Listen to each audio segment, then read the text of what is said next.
Welcome, welcome, welcome. Hey, this is the Realtor Tech Talk, and my name is Justin Lethby. I'm the E-Professor. We are going to cover today Twitter 101, as you kind of heard maybe in the warm-up that we were talking quite heavily towards the end of last week's session on Twitter, and it's kind of a good idea, I think, just to cover it in whole, just kind of cover the basics so we kind of understand where Twitter's about, the world of that, and specifically in the state of real estate, because there are so many rules and things that we have to pay attention to that most marketing industries do not. Jason, introduce yourself. Yeah, hello. I'm Jason Bates. I host a podcast called Valley of the Sun Real Estate Show. I'm in Phoenix, Arizona. If you're looking to buy or purchase or refinance in the state of Arizona, I'd love the opportunity to earn your business. So reach out to me at valleyofthesunrealestateshow.com. Awesome. So we'll start by this. How long have you been in Twitter there, Mr. Jason? Since 2010. I got lucky because my Twitter handle, as you can see here on the blab, and by the way, if you're not watching this on the blab, then you're missing out. But you can see my Twitter handle is my name. So I don't know if that's an early adopter or not, because right now it's hard to find your name on Twitter. Oh, yeah. No, absolutely. If you're trying to get your @ name, whatever it is, it's really hard to find that now. Yeah, unless you are, supercalifragilisticexpialidocious. Yeah, you're going to have a hard time finding your name. I would say you got a better chance than most because even though you are Jason with a Y, so that helps to a degree. But that's why I got mine. I mean, mine is JB Letheby. I could have probably done Justin Letheby. It's a unique enough name together that it probably would have been easy to done. But I kept my Twitter handle simple because I want everybody to go from there. And that's how I brand everything. That's my email address. That's my name. That's my, that's my URLs. That's everything. And I think it's important to kind of mention this, right? Because that handle is kind of a little bit, speaks to your brand a little bit. So, if you are maybe a luxury real estate agent, maybe you want to go for an at luxury real estate Phoenix or, whatever it might be, whatever you represent, that might not be a bad idea to kind of seek out that Twitter handle. I completely agree. And that really kind of breaks it out to the first question here. I think it comes from a management issue of Twitter. Twitter is a nice, well, let's start with this. What is Twitter? Twitter is a texting solution for people to communicate to everybody else that has Twitter account, right? So when it first started, it started out with you would text 40404 and you would post whatever comments you want. And people that were on Twitter with that would see all these things pop up in their SMS feed in the Twitter account. Now they can pull up from Twitter as well, twitter.com. That's always been there. But it was designed to be a communication tool through your mobile device. Hence why we have a 140 character limit. Actually, what is it, 149 or something like that? No, it's 140. I believe it's 140, unless they changed that recently. It's something, but it's not 140. It's like 141, 140. It's not a straight number. It's weird, but it doesn't really matter. It's texting requirements. The whole rules behind it is it's designed around texting, so you had a character limit in there. And Twitter has grown from there, right, to be other things. It has become a marketing solution. It has become a mass communication tool. It has become probably the best solution for immediate news to date. I mean, people learned about Michael Jackson's death first from Twitter than from anything else. And that was the first time in history that you got major news events, not from the media. Yeah. Yeah. Twitter for me is the fastest and most effective way to get a message out. In my opinion. I mean, I know Facebook is it's the giant, right? I mean, but it seems to be more spherical, I guess. It's more kind of, unless you pay for ads and things like that, it seems to be just kind of friends related, where Twitter can really go viral real quick.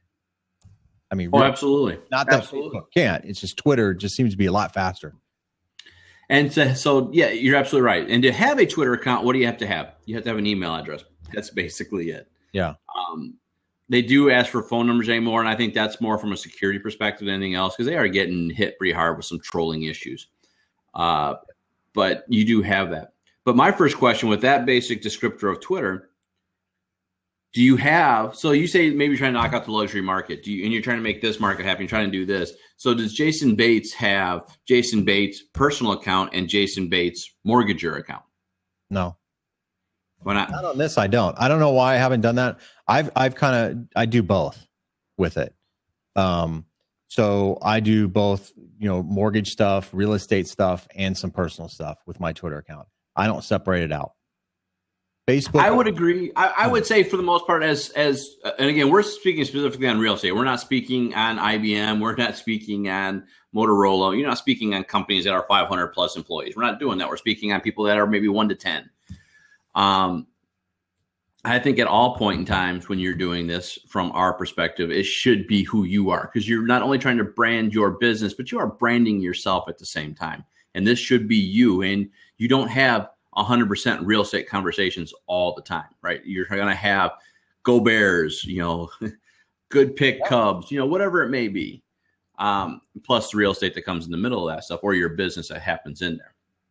Well, I've never had anybody, and this might be, I don't know, maybe there's a way out to do this, but I've never had anybody post a picture from my 12-year-old, elementary school photo in Twitter like I have Facebook.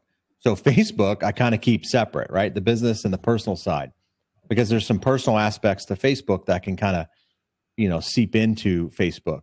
Where on Twitter, it doesn't seem like anything can be posted without you posting it, right? I mean, I'm sure people can do it. They can put, at Jason Bates, and they can probably attach some kind of photo of, when I was a baby or something like that. But it doesn't seem to happen that much on Twitter as much as it does on Facebook. You don't have. I would say that's true. I would say the only exception to that is if you're a celebrity, you get trolled the heck out of. Well, so if you, true. I'm sure if you hit to a certain number of popularity, you are going to have issues in life that is just unavoidable. I don't care what platform you're on, you're going to get it. Yeah. Well, what do you use Twitter for? What? For me, it's mostly networking, to be completely honest with you. I do market a few things. You're going to see from me in the next, after this at 12 o'clock on whatever we get done with this, you're going to see from me a bunch of posts on lead pages, because I am an affiliate marketer for lead pages. I love that tool. Mm-hmm. So you're going to see me in the next hour or a half start marketing, because they got a countdown for special deals going on with Twitter right now. Hey, we're not letting this guy. I'm not letting him in. I wouldn't let him in. Sorry.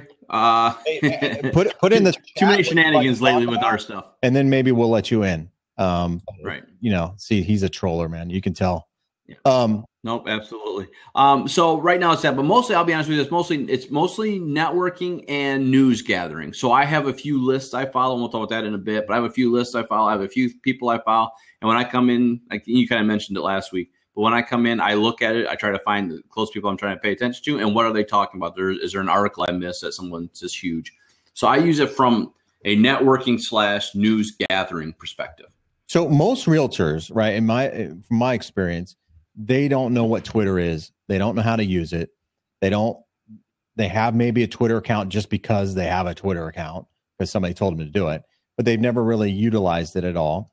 And so they kind of get lost with the whole Twitter concept of Twitter.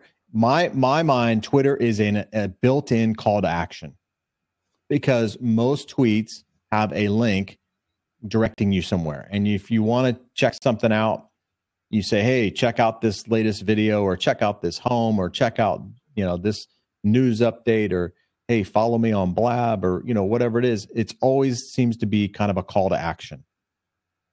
So it's a built-in call to action, which I think is pretty powerful, as long as you can get that, 11 or 10 o'clock news headline that captivates somebody's attention to do what you want them to do. And that's why I like Twitter so much, because it has a built-in call to action. You automatically know on Twitter, there's probably going to be a link at the end of this tweet. And so, almost always anymore, right? Yeah. There's always something to click on if you so choose. And it's just kind of understood. It's like the period at the end of a sentence. Otherwise, I mean, who wants to read, hey, had lunch today?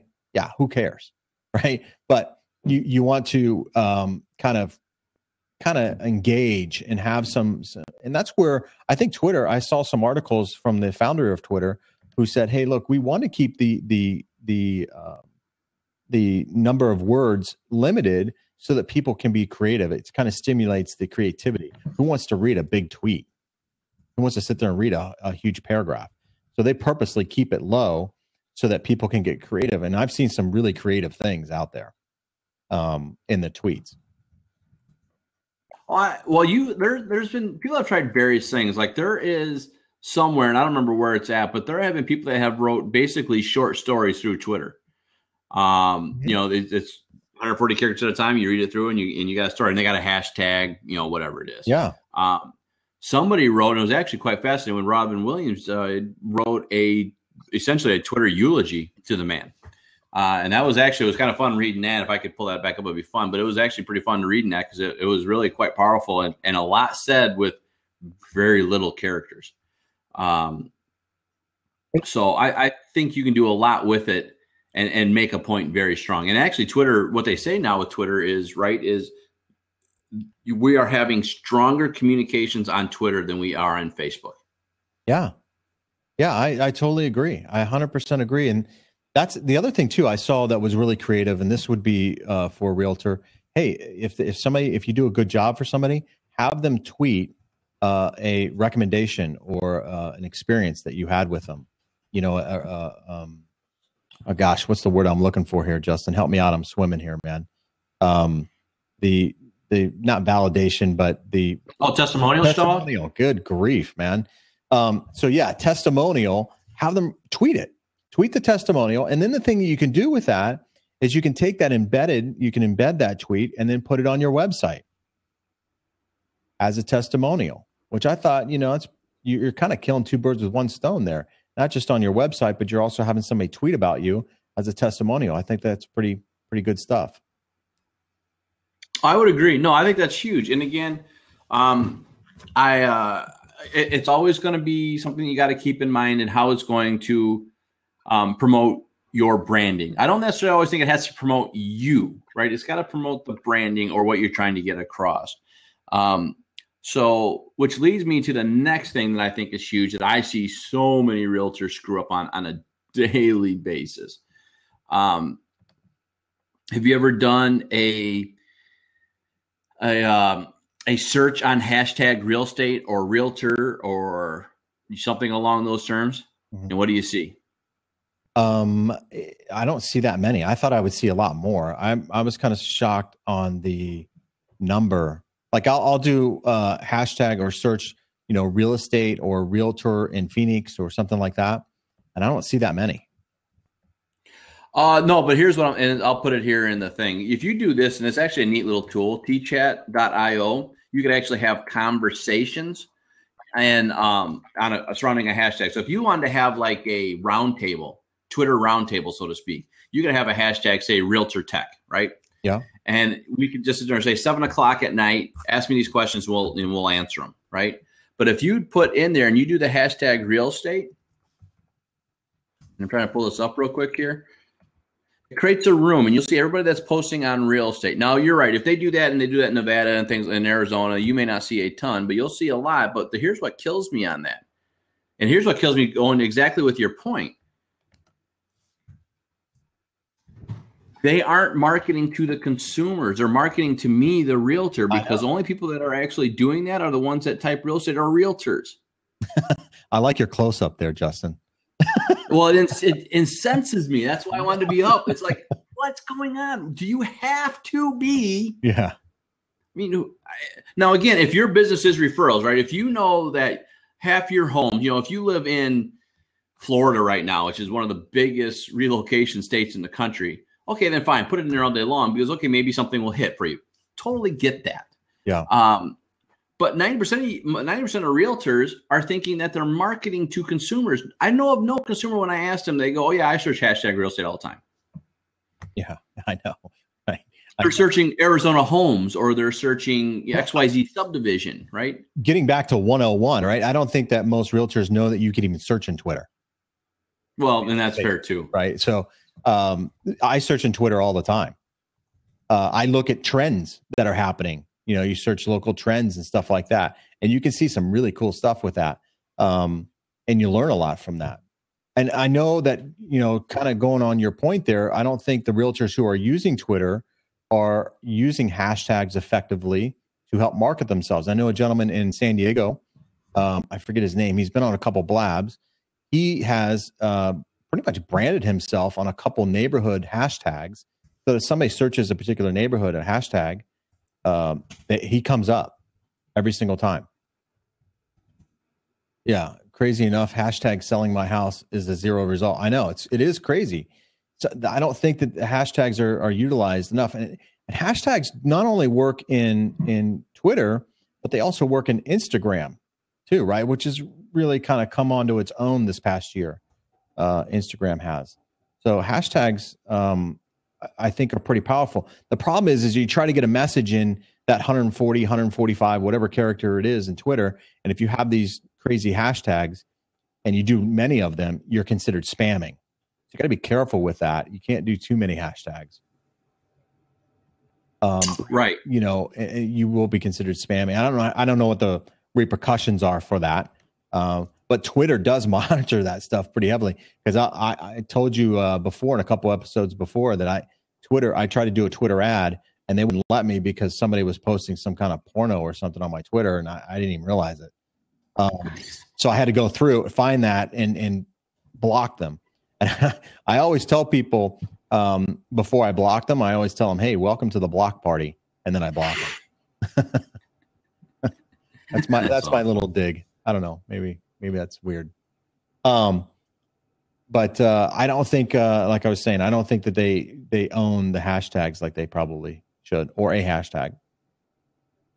And I don't hashtag enough. To be honest with you, I don't, because I thought it was kind of spammy. So I don't hashtag mortgage. I don't hashtag rates. I don't hashtag Phoenix. I don't hashtag, any of that kind of stuff. But I probably should. Well, but they're not. I mean, they're not. No, consumers aren't searching on that, right? I mean, you got to find out what the consumers are searching on, what do they want to know. So if they're trying to search on some things and you're trying to use Twitter to find some of that stuff, you got to make sure you're doing something. And specifically now, one of the things to understand is Google has built a partnership with APIs, so some of that searching is going to come available in Google. So you got to be even more on point with what people are trying to search for. So you want to find that stuff. Do they want to know rates? Maybe. But they probably want to know what the best deal is, or maybe they want to know interest rates going up or down. So you got to find a word from there. But more specifically, they probably just want to know where the economy is sitting right now. Is it a good time to buy or a bad time to buy? Right. And you can't do those things. And you're absolutely right. You can't buy or own hashtags, but you can. And there are plenty of people that have done this. You can take over a hashtag. Yeah, that's what I'm saying. That gentleman in San Diego, he's pretty much owned it in Instagram. And in Twitter. So if you search La Jolla or whatever it is, I think that he comes up. He's there. So, he's pretty much owned some of those hashtags. And that's, I think, the key. And Thomas is right. You can't buy, and that's where people fall short, right? Realtors, they want to buy the one. They want to sit there and say, okay, I want it to be Chicago real estate. Boom. And that's fine. Own it. Right? Everything you post in there, Chicago real estate, Chicago real estate, Chicago real estate, whatever you want to do, take it over, make that yours. And I want to get into a couple of things because, it is kind of 101 and I want to make it easy, right? Because Twitter can be a little complicated. We're kind of getting ahead of ourselves, I think, a little bit with some of the hashtags, but I do. So Crowdfire app is an app that is really good for managing your Twitter. So I'll put a link in here. I use it. I use the free version. There is a paid version of it. I do use a free version. It limits you on how many followers you can do and how many unfollows you can do per day. But Crowdfire app is an excellent app to manage your Twitter account. And the nice thing about this app, and I'm not getting paid or anything by this app, but it actually organizes everything for you. And they have an app for your phone that you can put it on the phone, or you can do it on your desktop. But it shows actually who's followed you, who's recently unfollowed you, because there are a lot of people that go out there and follow people. And then, once you follow them, they unfollow you kind of thing. This app puts it all in a nice, easy way to manage your Twitter account. So that's I'm not sure about Twubs. It's a way of registering. I'd be curious because there's really no formal way of doing that. I'm going to have to research that a little bit later, but that'd be interesting to see if they were talking about the ability to register a hashtag, kind of like quote unquote own it.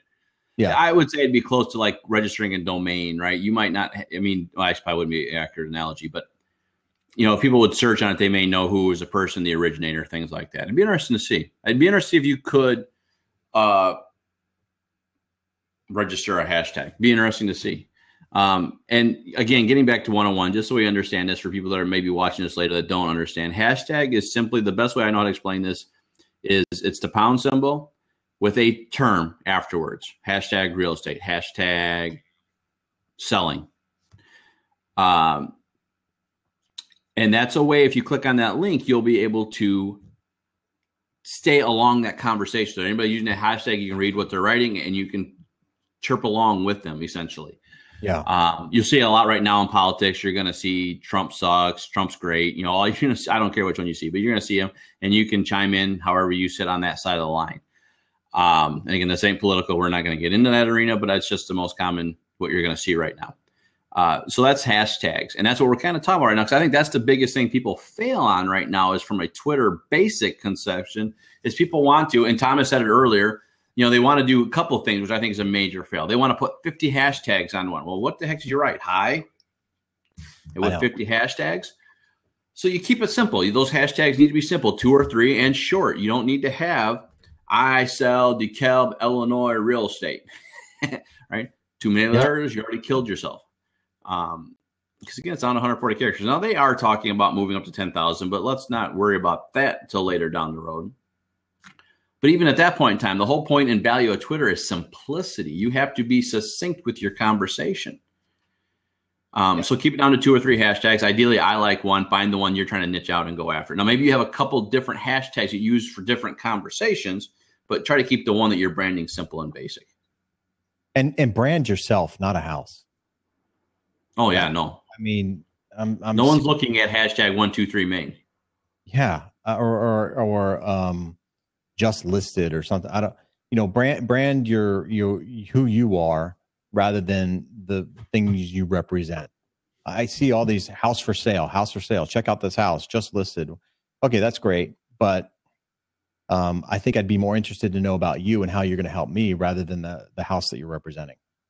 So try to think along those lines. It's kind of difficult, quite honestly, because it's very easy to say, hey, I just got this multi-million-dollar listing, or I just got this, best house in the neighborhood listing, or, I think having more because you can do a video, right? You can do a 15-second video, I think it is on Twitter.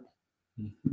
If you do that 15-second video, say, hey, really excited, just want to let everybody know, just got this great, had this listing appointment, went over all the benefits that I bring to the table and representing their home.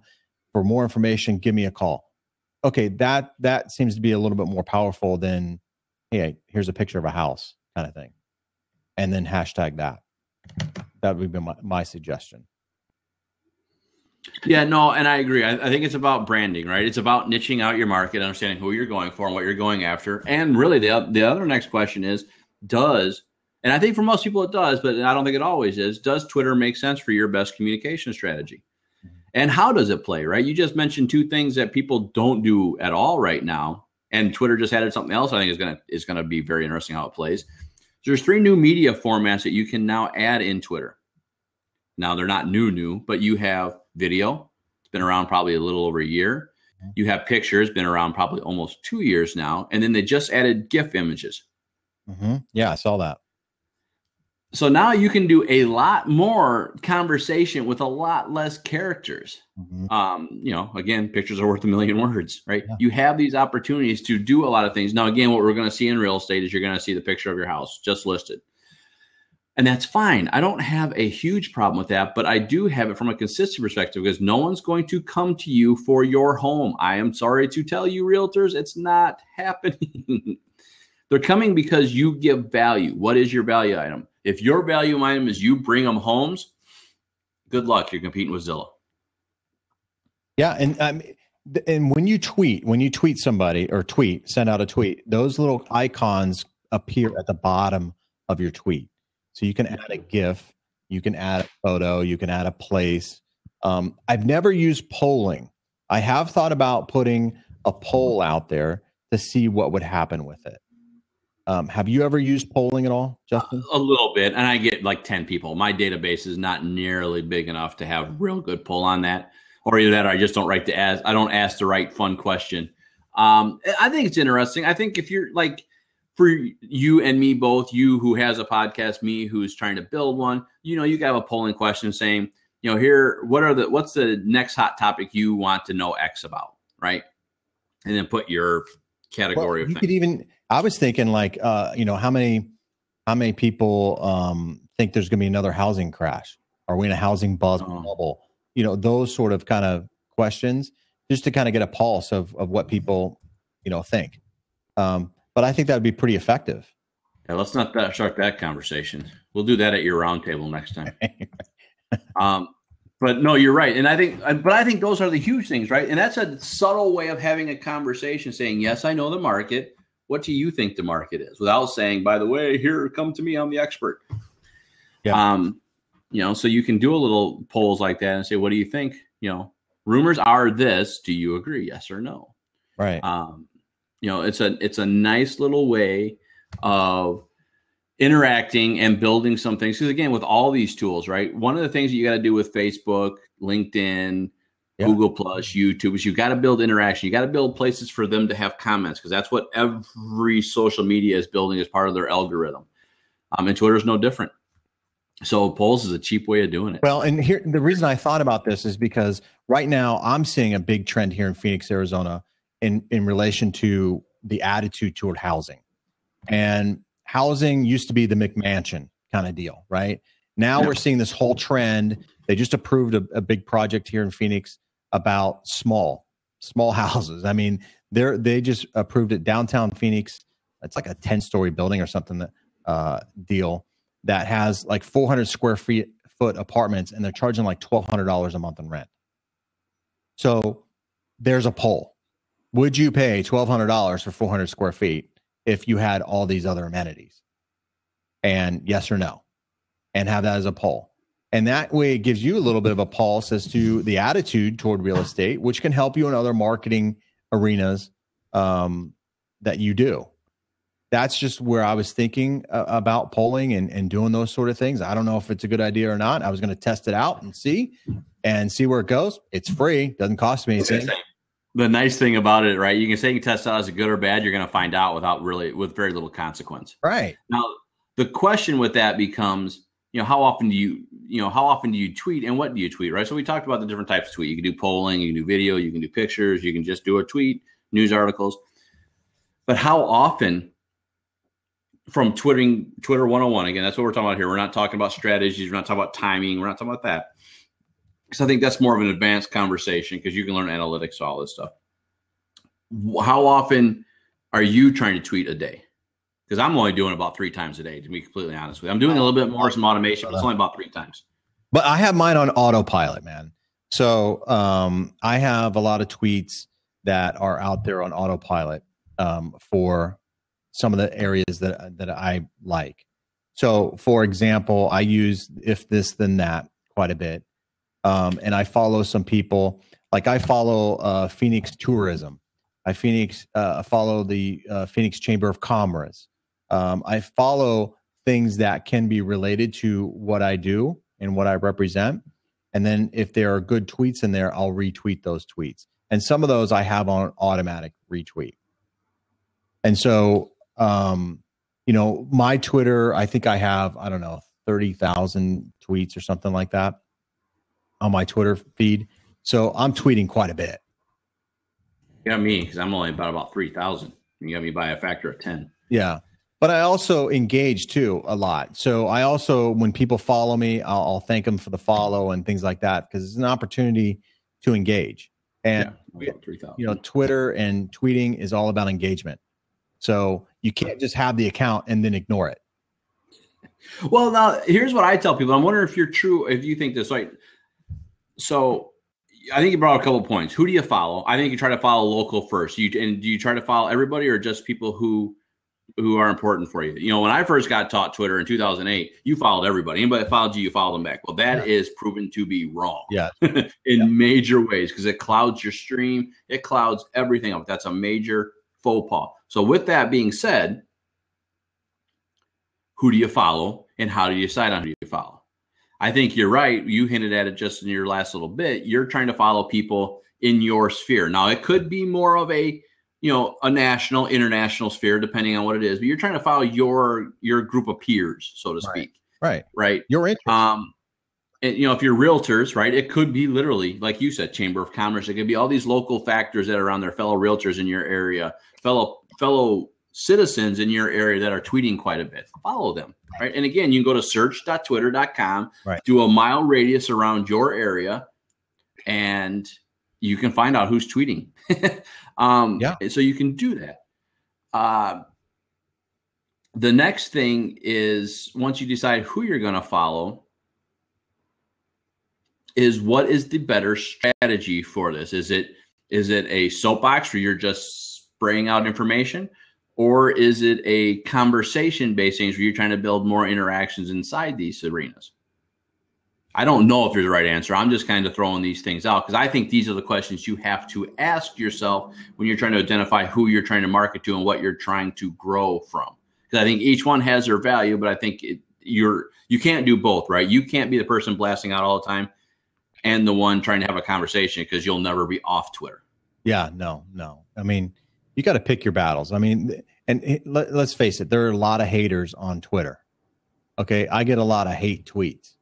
And I say, hey, welcome to the block party. And then I block them. So you got to have a little bit of tough skin when you're getting on Twitter initially.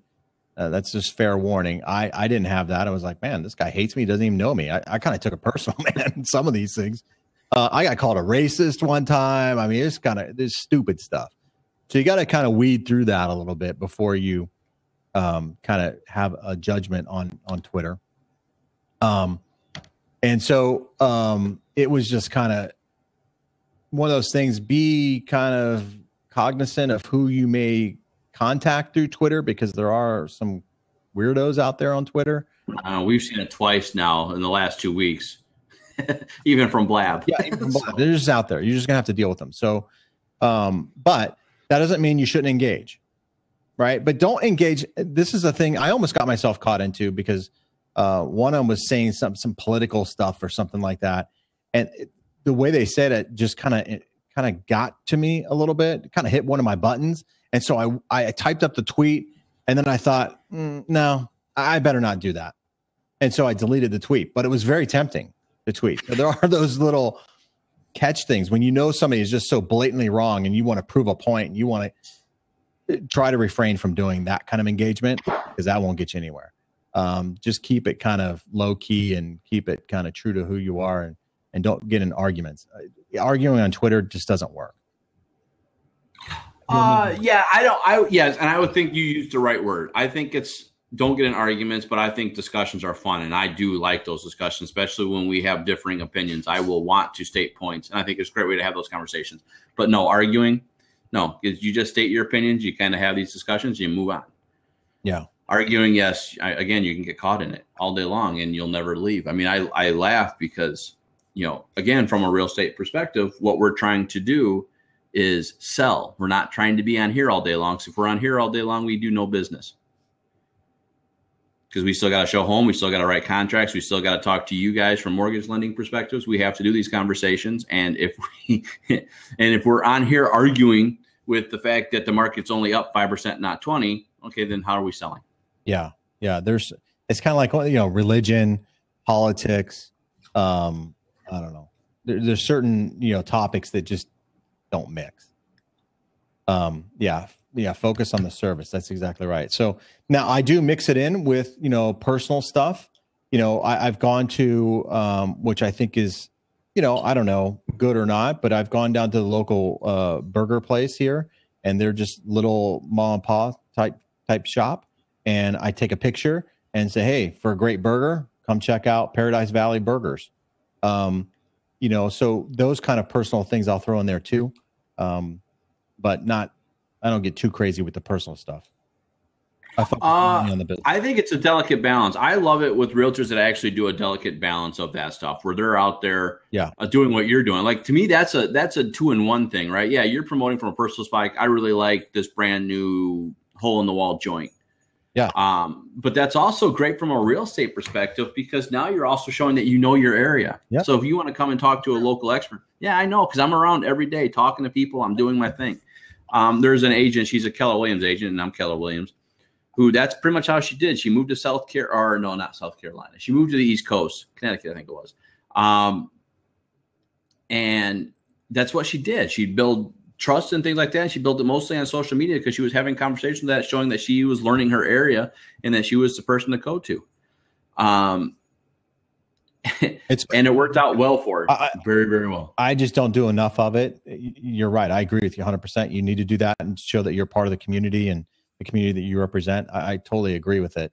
I just haven't done it as much as I probably should. So. Well, but you're also in a little bit of a different industry perspective too, right? Not that you can't be the expert in the area, but you're not trying to sell your expertise of the knowledge of Phoenix. You're trying to sell your knowledge of the mortgage areas that will work in Phoenix. Yeah. Yeah, but both. I mean, I probably need to do both, man. I mean, well, no, definitely can't. Well, I mean, it can't hurt, right? Because if you're trying to go a little bit differently, if you're drawing people to talk to you, now you can refer that business out to realtors, and realtors will hound the heck out of you. But again, to me, it's all about knowing who your brand is, knowing what service value you provide, and going after that service and representing that here in Twitter in 140 characters per tweet. And that's really breaking it down to the simplest perspective that you can. Because if you try to go deeper than that, now you're going, do I need a second account? Do I need to do this? Do I need to do that? And some of that answers may be yes, but from again, Twitter 101 perspective, no. So let me ask you this, Justin, because I think this is one of the hesitations with realtors and getting on Twitter.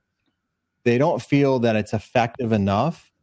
In other words, like, have you ever closed a deal from Twitter? So a lot of realtors say, hey, I close deals from Facebook. I've closed deals from mailings. I've closed deals from other marketing efforts. You don't hear too many. And I don't know if that's just because there aren't many realtors on Twitter or know how to use Twitter effectively. I think that's probably it. Because I'll tell you, with my Twitter, I've been introduced to a couple companies here in Phoenix that are building some projects here in Phoenix that now want to be a part of my podcast. So Twitter has worked for me in developing new relationships. So I'm a big proponent of it, but I don't hear too many realtors saying, hey, yeah, Jason, why don't you call this client because I got him off Twitter. I don't hear that, right? But it helps with your brand. And I think because we have this disconnect on, if there were leads coming out of Twitter, I bet you $1 to a donut, every realtor in the country would be in Twitter. If there were just... Well, there are leads coming from... I know there are. There are leads coming from Twitter all day long. But the thing is, again, statistically speaking, average age of a realtor is 54 years old. Right. The average age of the consumer is 32. So you are dealing with a generational gap issue as far as understanding the world of Twitter and understanding why this is even of value to them, because they go, I just walk out, I say hi, I do business. That's what I do. And that's fine. To me, it's those new realtors are coming out that are going to knock this out. And I think you will see a shift in Twitter, as long as they don't really destroy everything and change their model, where people will start generating more leads. And some of these older realtors are going to go, I really need to figure this out now.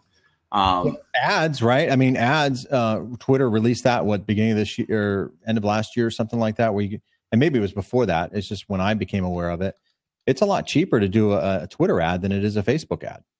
And cheapest online advertisement as it is right now. And I don't know the demographics. Facebook is very, very good at really pinpointing the target audience that you're going after. I don't know if Twitter is as good or not. I don't know. But even if it's not as good, you just kind of put your strategy a little bit differently when you're doing your marketing on Twitter. But Twitter, I think, would be a great way to advertise. And I know Thomas is writing some stuff on there. Closing. I was going to say, I'm sorry, I was listening to you, but he's writing some things. Okay, wait a second. Long enough. I didn't fill that dead space, did I? I cut short. The gist of it is, I think you do belly to belly, nose to nose. That's where the deal is made or broken. Yeah, no, and the point that he's making, and I do kind of agree with. I think one of the things you got to kind of ask yourself to find out if it's going to make a difference or not is: are you lead generation or are you brand awareness / marketing your business, right? And there is a difference, right? So when I first started real estate, I had 3 signs in a town, and I talked to my friends. Man, you're everywhere. Okay, 3 signs. 3 signs. Okay. Well, cool. you live in a town that only has 1 stop sign. Well, yeah, I got 1 house, so I'm everywhere. Not that far off, right? But I think it's the same thing with the social media stuff, right? Some of those things, and you got to understand, and you got to ask yourself where the value comes from, and does the money make sense? Because all these things will take money at some point in time. Yeah.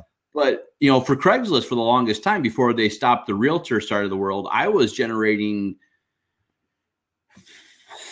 Oh, Craigslist is big, man. I was generating 100 leads a month minimum. Yeah. On Craigslist.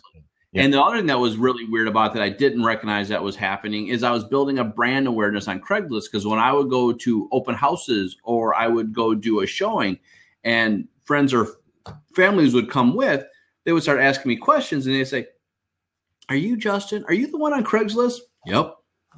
Right. And I just wonder if there's not some of that. And that's where I got quiet, because I was reading Tom's thing. I wonder if, where that comes into play with Twitter and Facebook and all these other things. Can it be a closing solution? I think there are solutions out there that'll be closing. Right now, it's really kind of iffy. But from a brand awareness, I think it's relatively huge. Now, the question becomes, and I'm not good from this, I got to talk to someone like Thomas or someone that really understands marketing better than I do. Where does that value come into play, and where does the ROI return on that, right? Does brand awareness give me enough? Is spending $100 a month on brand awareness going to build me business on the road, or is that just throwing money in the toilet? Well, $100 a month, from what I understand, on Twitter goes a long way. Oh no, and exactly. So, but I mean, here's another dilemma, right? Most realtors, where do I focus? Do I focus on Google Plus? Do I focus on Facebook? Do I focus on Twitter, Snapchat, Instagram? Where am I going with this? Right. And it just seems to be never ending kind of thing. And I think Twitter. One at a time. And it's a lot of work, man. Oh man, is it a lot of work? There's no question about that. If you're afraid of work or allergic to work, don't get involved in social media, because it is a lot of work if that's where you're trying to help brand yourself. But Twitter, for me, I've really only been actively using it now for the past, I don't know, 2, maybe 3 years, even though I've been on it since 2010. I've really only kind of really heavily been into it for the past couple of years. And it's just now starting to really produce some kind of leads that I can really follow up on and start engaging in. So it's taken me a long time. And furthermore, I think we have this little internal kind of mindset that, I need to have 5,000 followers or I'm not important, or I need to have this or I'm not important. That takes time. Getting followers and getting those sort of things, there's a learning curve there to put the content out that people want to engage with. That takes time. That could take you a year to perfect that, and not even perfect it. Just kind of get a grasp of it, because it's changing. Content is one of those things that you're always kind of chasing and trying to figure out how you can do it. Grant Cardone or whatever, he was on a blab just a few weeks ago or a few nights ago. And one thing that he said that really resonated with me, and I'm going to use this as much as I possibly can. Everybody says content is king, right? Content on Twitter, content on blabs, content on everything is king. But he said distribution is the holy grail. And that's part of what is hard, is getting your content distributed on a tweet or through Twitter and having other people retweet it. And so that it becomes, you start getting contacts with other people's sphere of influence, if you will. And so figuring out the content part first so that people will retweet it is pretty hard. It's not easy. No. And you mentioned just a couple of things in there that I think are interesting. And I don't know if there's a true science. Like, you'll hear a lot of professional social media realtors say you need X amount of people in your following, and you need X amount of this for that, and you need this for that, and this for that. I don't know if that's true. I think you could have 200 people in anything that you're following. Yeah. And as long as you're talking to those that knocking out of the park, you're still going to grow business from it. Yeah. I think to have an arbitrary number is from real estate is insane. Now that's ignoring some of the Facebook and Twitter analytics rules that you need a size of X before I'm going to give you real data. I'm not talking about that. I'm talking from a business perspective of what you can get. I know of agents that only have 200 people in their Twitter stream that are doing just fine. I mean, they're not knocking out of the park, but they're growing business from that. I know of agents that have less than 400 people in their Facebook page and knocking it out of the park because that's the group in the sphere they're building it around. Where you hear all these people saying it's got to be a minimum of 1,000. And even my training, I'll tell you that that's what they say because that is what they say. But the reason they say that is there's just more analytics that come from some of these tools, and not that this is required for your business to be X. Right. And I think that's huge to understand. And yes, as Tom said before he left, hit and run. Content is king, and it's always going to be king. But I think that's why Twitter is an interesting conversation right now, because I think one of the biggest things to understand is content is king. But in Twitter, conversation is stronger. And you need to have that conversation in Twitter, because if you're not building those interactions or building the reason to have those interactions, which essentially is what you're doing, Jason, there's no reason for it, right? If you're just sitting there saying, go Bears every time, okay, fine. Then it's a personal account and you're happy. But you need to build something that's going to build a relationship with your colleagues that are going to say, okay, in the end, you know what? I'm finally ready to buy. And man, Justin is knocking out of the park. I need to throw him a ring and see what he's got. Right? Yeah, there's an article there from Zillow.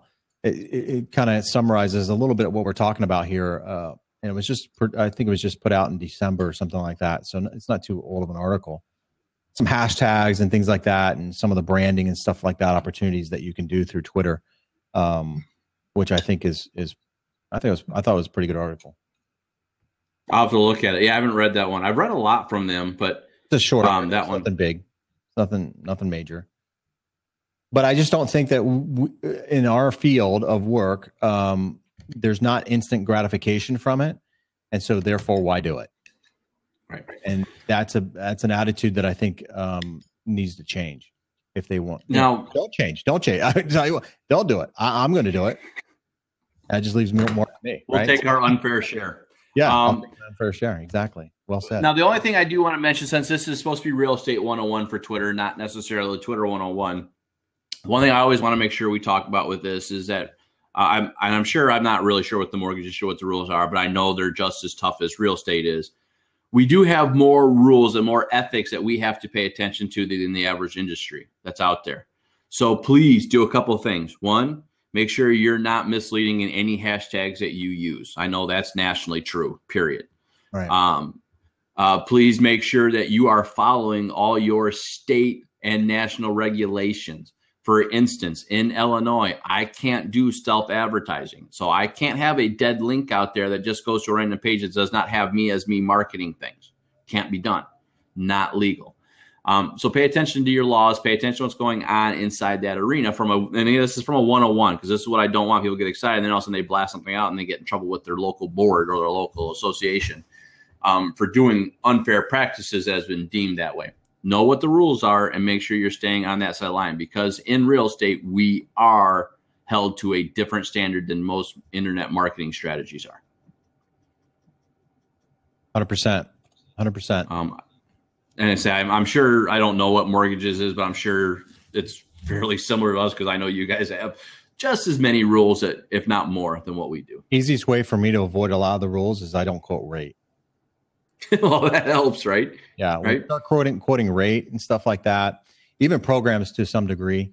That's when you start really getting regulated by the CFPB and everybody else about what you're actually promoting and how you need to promote it and the license numbers that you need to have on it and all that kind of stuff. So I try to avoid that for the most part and just talk about general topics that may be related to it. But even in a tweet, it's not like I'm going to put hey, here's a quote from Jason Bates. Here's my NMLS number. And here's this. By the time I'd have no characters left. Right. Well, so, and that's just it. I don't know for you guys, but on Twitter, from our license at 2000 Act, it says specifically that Twitter is exempt from putting that identification in place. Interesting. So I don't know what it means for you guys. I don't know how that plays in this. But when you don't have like thumbnails that are too small to be seen, and specifically right now, Twitter, because its character space is too limited, you don't have to put all that branding identification in there. You don't have to do that. Now, what you do have to do is if you have a linkable text somewhere, that link has to have all that information available. And that's part of Illinois law / Sales License Act of 2000. So wherever you're directing them to, a web page or whatever, has to have all that information. It has to have that information. Right. Which, again, as we said in the very beginning, most posts almost always anymore have a link somewhere. Yeah. So, you're going to have that ability. I think, and I want to get your thoughts on this real quick, because Twitter, with the induction of video, right? And you can do, I think, like I said, I think it's 15 seconds on a video. It's 15 right now, but they're going to increase it for sure. Okay, so 15 seconds. If you think of Twitter. No, 30. Oh, it's 30 seconds. Okay. What is 15 seconds on Instagram? Is that what it is? Maybe I'm confused. Well, they were also initially 15, but they increased it. Okay, so it's 30 seconds on Twitter. Think about this, man. That's a TV commercial, right? There's a lot that can be said in 30 seconds. A ton that can be said in 30 seconds. And if you think of that, the power of that alone, that enough for me is I'm going to start doing more videos on Twitter. I haven't done it yet. I did one of my dog coming down the stairs. This is kind of a funny story. Coming down the stairs, and I did it in slow motion, and his ears were flopping. It was like the cutest thing ever. And I said, hey, I got to tweet about this, man. And my wife was like, you're weird. I'm like, yeah, maybe I am weird. And your point? Yeah, my point, or your point. But I thought it was really, really cool. And I got some good reactions from it.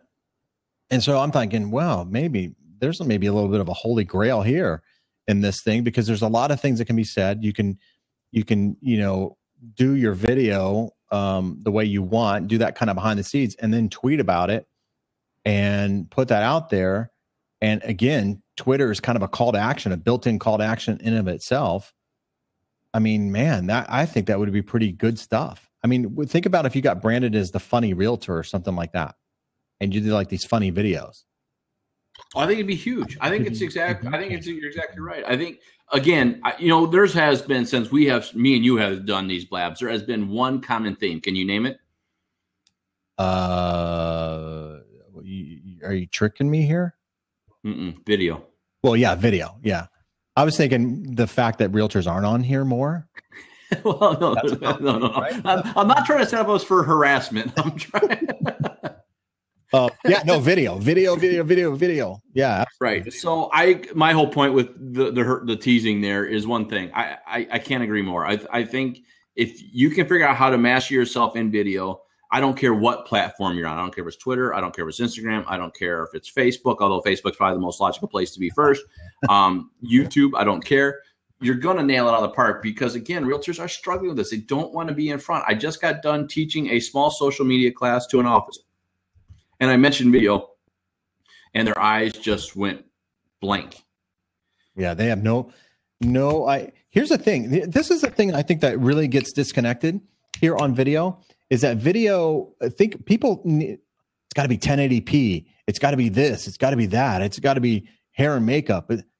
No, it's got to be real. I mean, it's just got to be you.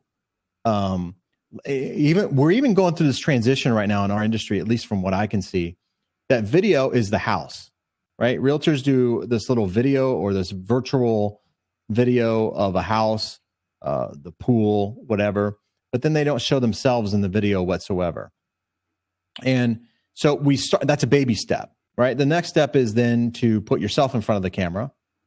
And then the next step is production and all lighting and all that kind of stuff. But, having something decent right now, I think, goes a long way, because people are very tolerant of video quality right now. They won't be in the future. And it's getting to that point now with the introduction of 360 and some of these other, cool innovations that are coming out. But for right now, you can get away with shooting a video on your camera and even having some questionable audio where it's kind of echoey because you're standing in a living room that has hardwood floors and there's nothing on the walls and it sounds like a cave or something like that. You can somewhat get away with that right now, but eventually as you practice that, it'll get better and better. And if you do it now and then you start tweeting these videos and doing these sort of things, I think the sky's the limit. That's my opinion. Oh, you put the only caveat that I was going to put in there because I agree. I think the quality within reason, content's always king. Yeah. The quality is fairly irrelevant right now. Fairly. I mean, if I'm bouncing around or I'm stuttering and the audio is horrible, no, you've missed the point. Right. But it doesn't have to be, as you said, HD quality. It doesn't have to be 1080. It could be 720. It could be a standard definition. The quality, the audio can be okay, understandable, but okay. Mm-hmm. For now.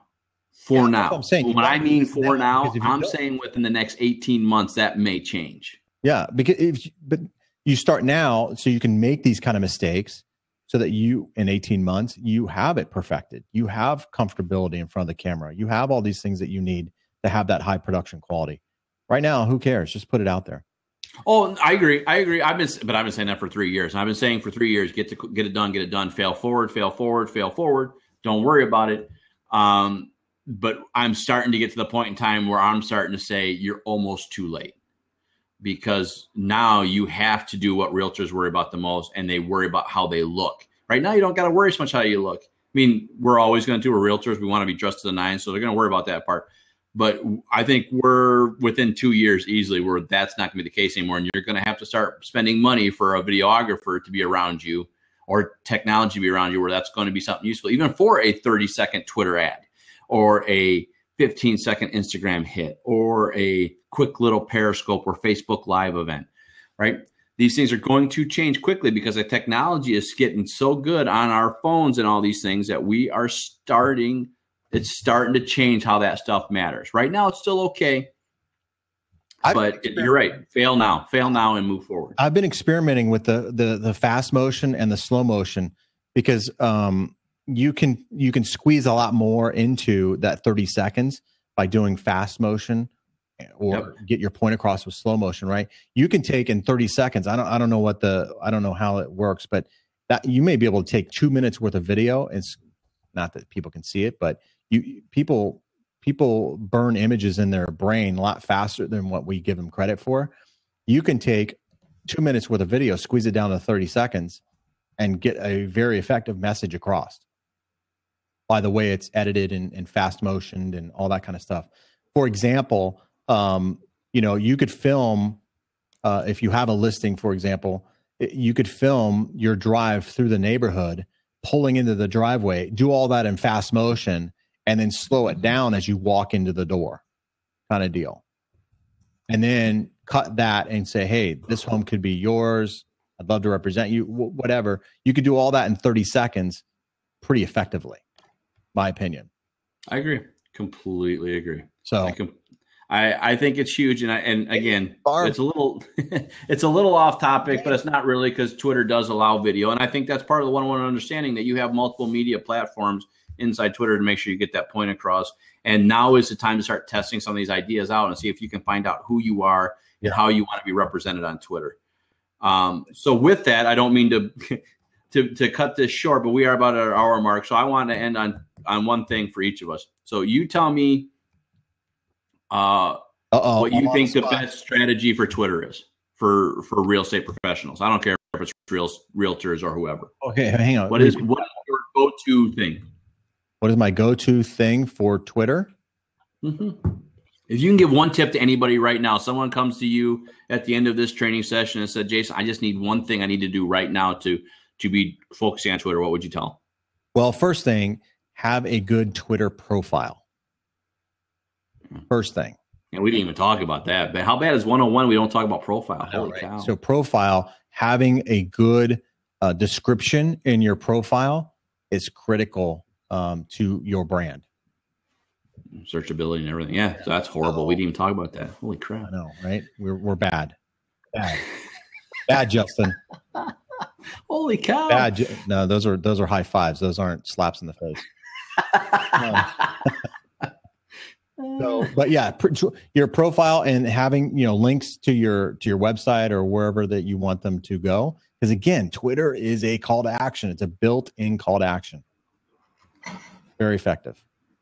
I would agree with that. I would definitely agree. In a roundabout way, Justin, that's how I met Barbara, who just left the blab. But that's I know, she just left me right when I was going to call her out. She just left me. That's how I met Barbara. Because one of her friends friended me on Twitter, and she knew her and said, "Hey, you do a podcast.